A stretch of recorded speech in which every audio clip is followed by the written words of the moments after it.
Selamat malam, selamat berjumpa. Pada malam hari ini kita akan membicarakan topik tentang peralihan hak atas tanah bab 7 dari buku Dr. Diana R.W. Napitupulu.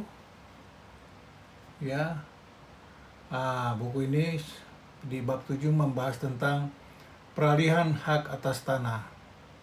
Dan kami sebagai mahasiswanya diizinkan untuk ditugaskan, katakan demikian, untuk menampilkan dalam bentuk vlog agar teman-teman bisa memahami. Pada malam hari ini, sebelumnya saya ucapkan selamat malam.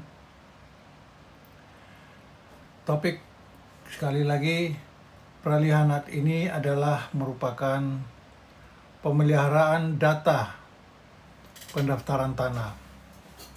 Dan ini terjadi karena perbuatan hukum dan peristiwa hukum seperti jual beli, sewa, menyewa, dan sebagainya.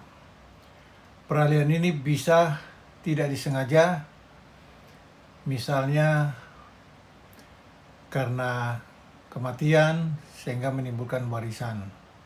Bisa pula permasalahan peralihan itu dicabut atau kena proses nasionalisasi oleh pemerintah dan harus diambil oleh negara dalam rangka kepentingan nasional. Pentingnya peralihan hak ini ada 3 hal. Pertama, kepastian hukum. Kedua, perlindungan pemilik baru. Ketiga, tertib administrasi. Dasar hukum dari peralihan lahan ini adalah Undang-Undang PA, Undang-Undang Pokok Agraria nomor 5 tahun 1960, kemudian PP nomor 24 tahun 1997 tentang pendaftaran tanah, kemudian Undang-Undang nomor 4 tahun 96 tentang hak tanggung atas tanah beserta benda-benda yang berkaitan dengan tanah. Kemudian dilanjutkan pula dengan PP 40 tahun 196 yang mengatur tentang hak HGU, HGB, kemudian hak atas tanah yang mengatur secara rinci mengenai HGU maupun HGB dan hak pakai atas tanah negara atau tanah pengelolaan. Prinsip bahwa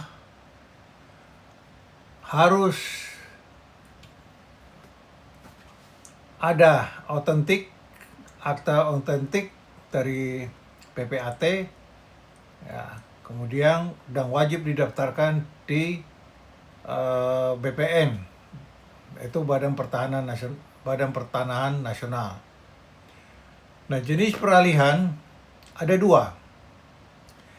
Pertama adalah perbuatan hukum yang mengakibatkan adanya jual beli, hibah, maupun tukar. Yang kedua adalah peristiwa hukum yang mengakibatkan adanya waris.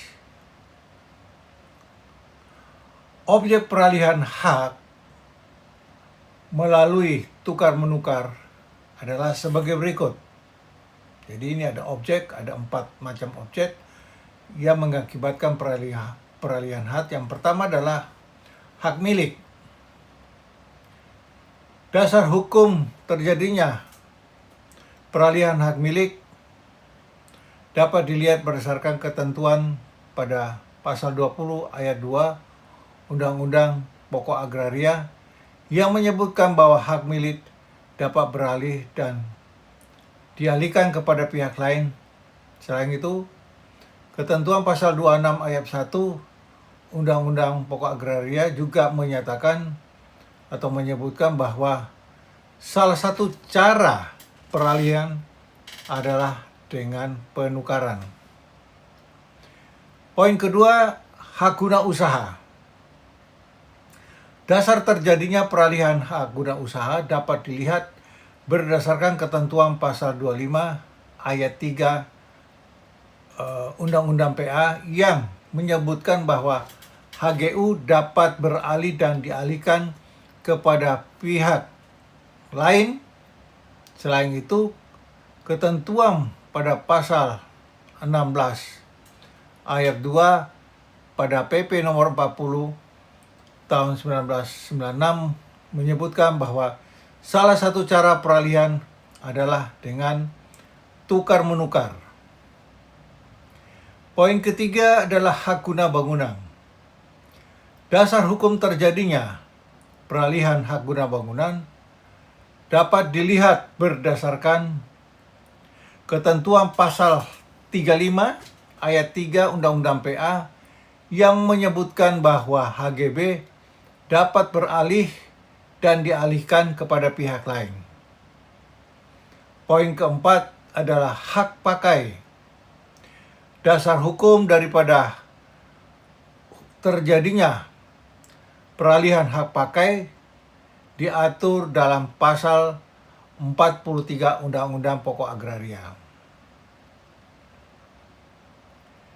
Jual beli, ya, kalau kita bicara jual beli pasti melibatkan adalah PPAT yang menghasilkan akta, kemudian harus melakukan pendaftaran pada Badan Pertanahan Nasional di wilayah setempat, kabupaten atau kota, kemudian dilakukan balik nama.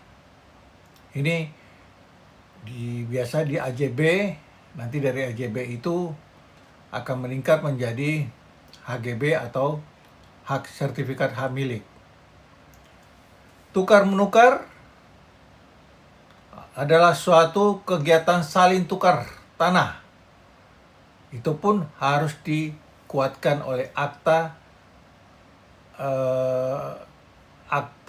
penukaran, istilahnya pendaftaran ke BPN.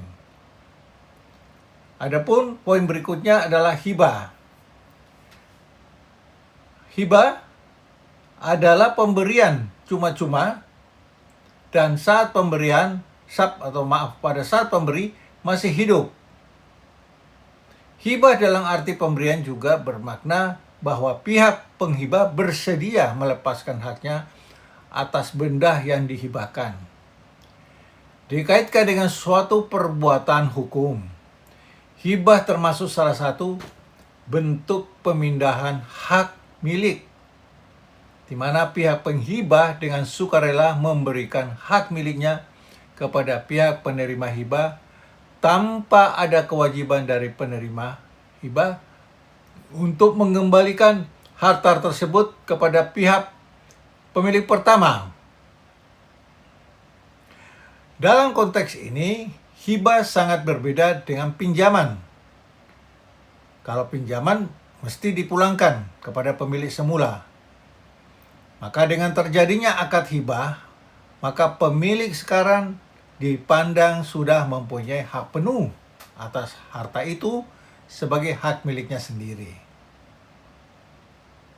Nah, hibah tanah itu merupakan pemberian seseorang kepada orang lain dengan tidak ada pergantian apapun dan dilakukan secara sukarela tanpa ada kontra prestasi dari pihak penerima pemberian, dan pemberian itu dilangsungkan pada saat si pemberi masih hidup. Jadi hibah adalah peralihan hak atas tanah yang merupakan suatu perbuatan hukum yang bertujuan memindahkan hak dari suatu pihak ke pihak lain dan penerima tidak memberikan imbalan dalam bentuk apapun. Istilah berikutnya adalah imbreng. Imbreng itu adalah pemasukan modal ke perusahaan. Hak beralih ke badan hukum. Inbreng adalah dari bahasa Belanda yang berarti penyetoran modal yang dilakukan tidak dalam bentuk uang, dalam bentuk uang tunai maksudnya, melainkan dalam bentuk barang atau harta inbreng. Tanah jadi setoran modal secara aturan penyerahan tanah.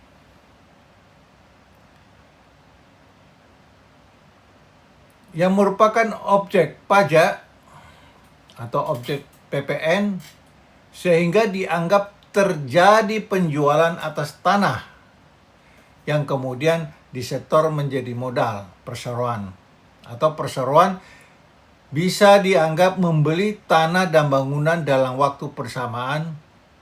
Jadi ada setoran modal dari salah satu pemegang saham. Jadi pemegang saham yang ingin menyertakan aset atau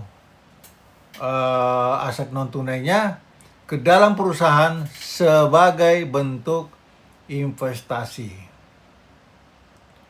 Proses penyertaan aset non tunai ini disebut dengan inbreng yang bisa berupa tanah dan bangunan, baik yang dihakkan atau dimiliki maupun dalam bentuk HGB maupun HGU maupun hak milik atas satuan rumah susun. Proses penyertaan atas model dalam bentuk non tunai atau disebut dengan inbreng tentu saja harus memperhatikan beberapa hal dari segi peraturan, termasuk untuk keperluan perpajakan. Karena aset yang disertakan sebagai modal bukan dalam bentuk tunai atau uang, maka aset ini harus dilakukan penilaian dari jasa penilai profesional yang kita sebut dengan appraisal, dan independen, ya, dan di mana cara penilaian penyertaan modal yang berupa tanah dan bangunan maupun satuan rumah susun ini harus dinilai berdasarkan pada nilai wajar dan disesuaikan dengan nilai pasar. Dengan begitu, nilai dari tanah maupun satuan rumah susun ini ditaksir sesuai kondisi pasar pada saat itu. Ada lagi terminologi lain adalah pembagian hak bersama. Artinya kepemilikan bersama dan dibagi jadi individu. Pembagian hak bersama bisa karena untuk membagi hak bersama karena waris atau dalam akta pemisahan dan pembagian waris, mereka dapat bersepakat untuk melakukan pembagian sebidang tanah tertentu hanya dibagikan kepada salah seorang ahli waris saja, misalnya saja yang memperoleh tanah tersebut atau tanah tersebut dibagi kepada 2 orang ahli waris dengan menyebutkan secara tegas bagiannya masing-masing. Ahli waris atau para ahli waris yang memperoleh hak atas tanah tersebut bukan berasal dari para ahli waris lainnya, akan tetapi langsung dari pewaris. Demikian sebagaimana dinyatakan dalam pasal 108 KUH Perdata. Perolehan hak tersebut bukan terjadi mulai saat dibuatnya akta tersebut, tetapi terhitung sejak meninggalnya pewaris. Hak tanggungan adalah jaminan utang dengan agar supaya perlindungan kreditur. Pembebanan hak tanggungan atas tanah garis miring objek yang menjadi jaminan utang sangat diperlukan. Hal ini sebagai jaminan bila debitur cedera janji atau gagal membayar utangnya, maka kreditur bisa langsung mengeksekusi tanah atau objek yang menjadi utang tersebut. Namun eksekusi jaminan tersebut harus diletakkan dulu hak tanggungan sehingga bisa langsung dieksekusi. HGB atau hak pakai adalah di atas hak milik dan melalui satu perjanjian. Peraturan pemerintah nomor 18 tahun 2021 tentang hak pengelolaan, hak atas tanah, satuan rumah susun, dan pendaftaran tanah yang mencabut peraturan pemerintah nomor 40 tahun 1996 tentang hak guna usaha, hak guna bangunan, dan hak pakai atas tanah. Dalam pasal 37 ayat 2 dinyatakan bahwa HGB atas tanah hak milik diberikan untuk jangka waktu 30 tahun. Ya, paling lama 30 tahun. Dan dapat diperbarui dengan akta pemberian hak guna bangunan di atas hak milik. Lebih lanjut dalam pasal 38 ayat 3 dijelaskan bahwa HGB adalah hak, ya. HGB di atas tanah hak milik terjadi melalui pembagian hak atas pemegang hak milik dengan akta yang dibuat oleh PPAT, dan hak guna bangunan di atas tanah hak milik bersifat mengikat pihak ketiga sejak didaftar oleh kantor pertanahan setempat. Dalam hal ini, rusung atau rumah susun yang dibangun di atas bidang tanah hak pakai atau HGB di atas hak milik dapat dimiliki oleh orang asing. Guna bangunan, hak guna bangunan di atas, maksudnya di atas tanah hak milik, pada dasarnya merupakan pembebanan yang dilakukan oleh pemegang hak milik atas tanahnya. Karena itu, pemberian dilakukan dengan suatu perjanjian antara pemegang hak milik dan calon pemegang HGB yang dicantumkan dalam akta yang dibuat oleh PPAT. Nah, saudara sekalian, dan pembaruan terhadap jangka waktu HGB di atas hak milik dilakukan dengan memberikan HGB baru dengan perjanjian baru. Pemberian HGB, pemberian HGB di atas tanah hak milik juga diatur dalam PP nomor 24 tahun 1997 tentang pendaftaran tanah, tepatnya pada pasal 18 ayat 1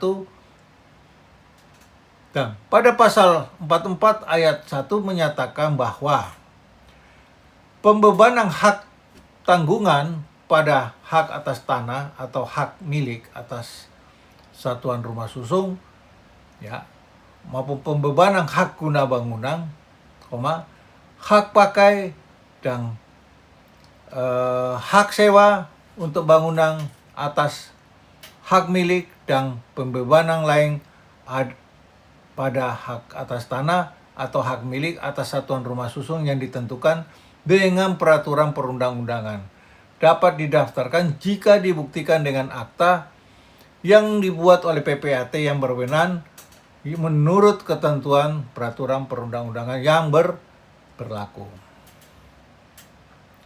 Pasal tersebut sudah cukup jelas menyatakan bahwa pemberian hak guna bangunan di atas tanah hak milik dapat dilakukan atau dilaksanakan jika sesuai dengan peraturan perundang-undangan dan dapat didaftarkan asalkan disertai bukti akta yang dibuat oleh PPAT yang berwenang. Terminologi berikutnya adalah waris. Waris disebabkan karena kematian dan diberikan kepada ahli waris. Jadi bila seorang meninggal, orang tuanya meninggal, maka segala hak dan kewajibannya beralih kepada para ahli warisnya. Jadi di sini timbul kepemilikan bersama para ahli waris terhadap harta kekayaan yang ditinggalkan oleh pewaris, termasuk pemilikan bersama atas tanah yang ditinggalkan pewaris tanpa dikehendaki oleh ahli waris karena terjadinya peristiwa hukum berupa kematian pewaris. Jadi, itu merupakan peralihan hak atas tanah karena peristiwa hukum, bukan karena suatu perbuatan hukum.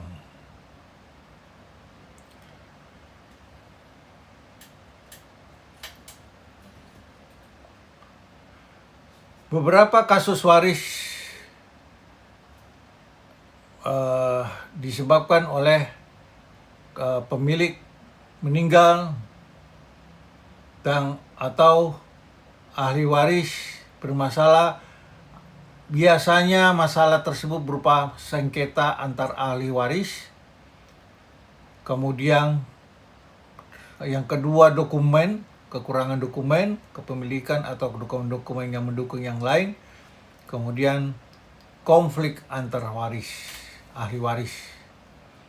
Oleh sebab itu solusi daripada konflik waris ini, ikuti prosedur dan gunakan akta resmi dan daftarkan ke Badan Pertanahan Nasional. Kesimpulan dari bab 7 ini adalah ada dua hal yang bisa disampaikan, bahwa pertama, peralihan hak yang dilakukan di hadapan PPAT. Peralihan hak yang dilakukan dapat pula di hadapan non-PPAT. Demikian dari kami, penutup. Semoga teman-teman kalau ada pertanyaan atau pengalaman lain soal HGB di atas hak milik, langsung tulis di kolom komentar ya.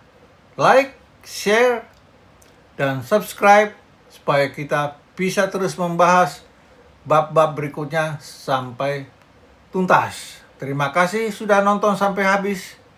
Stay legal, stay smart. Sampai jumpa di vlog berikutnya. Salam dari Fakultas Hukum UKI Jakarta.